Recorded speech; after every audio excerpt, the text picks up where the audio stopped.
नमस्कार, आप देख रहे हैं खबरें आज तक लाइव। बलिया जिले के सिकंदरपुर नगर पंचायत से एक बड़ी खबर सामने आ रही है, जहां 20 सितंबर दिन शनिवार की सुबह आदर्श नगर पंचायत सिकंदरपुर द्वारा बालूपुर मार्ग में हाल ही में नवनिर्मित नाला धंस गया। ये घटना उस समय हुई जब एक लकड़ी लदे ट्रक सुभाष आरा मिल में जा रहा था और नाले पर चढ़ते ही नाले की पूरी संरचना ही धंस गई। ट्रक का पहिया नाले पर पड़ते ही नाले ने दम तोड़ दिया और ट्रक बीच मार्ग में फंस गया, जिससे दोनों तरफ 2 पहिया व 4 पहिया वाहनों का भीषण जाम लग गया।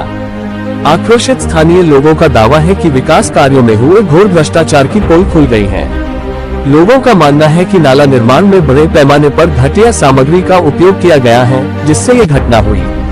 ये घटना न केवल नगर पंचायत की लापरवाही को दर्शाती है, बल्कि क्षेत्र के विकास कार्यों में घोर अनियमितताओं की ओर भी संकेत करती है। हाल ही में सिकंदरपुर विधानसभा क्षेत्र के सपा विधायक मोहम्मद जियाउद्दीन रिजवी ने अपने कर कमलों सहित बालूपुर मार्ग पर स्थित इस नाले का उद्घाटन 4 सितंबर 2025 की शाम को किया था।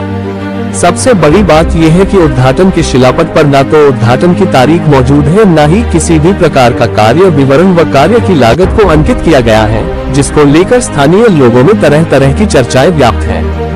ये घटना क्षेत्र में चर्चा का विषय बन गई है और लोगों में आक्रोश है। नगर पंचायत प्रशासन से मांग की जा रही है कि इस घटना की जांच की जाए और दोषियों के खिलाफ कार्रवाई की जाए। बताते चले कि अभी भी पूरा नाला निर्माण का कार्य अधूरा है। नाला निर्माण के दौरान मुख्य बालूपुर मार्ग पर जगह जगह मिट्टी व पत्थर छोड़ दिया गया है, जो इस बारिश के दौरान स्वच्छ भारत अभियान को मुंह चढ़ा रहे हैं। दूसरी तरफ मुख्य मार्ग पर आने जाने वाले हजारों राहगीरों को हमेशा घटना दुर्घटना का भय बना रहता है। स्थानीय लोगों का कहना है कि नाला निर्माण कार्य कराने में संबंधित ठेकेदारों द्वारा मुख्य मार्ग का स्वरूप ही बदल दिया है। मुख्य मार्ग पर जगह जगह पड़े मिट्टी के ढेर इस बारिश के मौसम में कीचड़ में तब्दील हो गया है।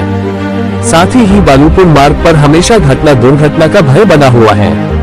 ताज़ा खबरों की अपडेट पाने के लिए चैनल को फॉलो और सब्सक्राइब जरूर करें। धन्यवाद।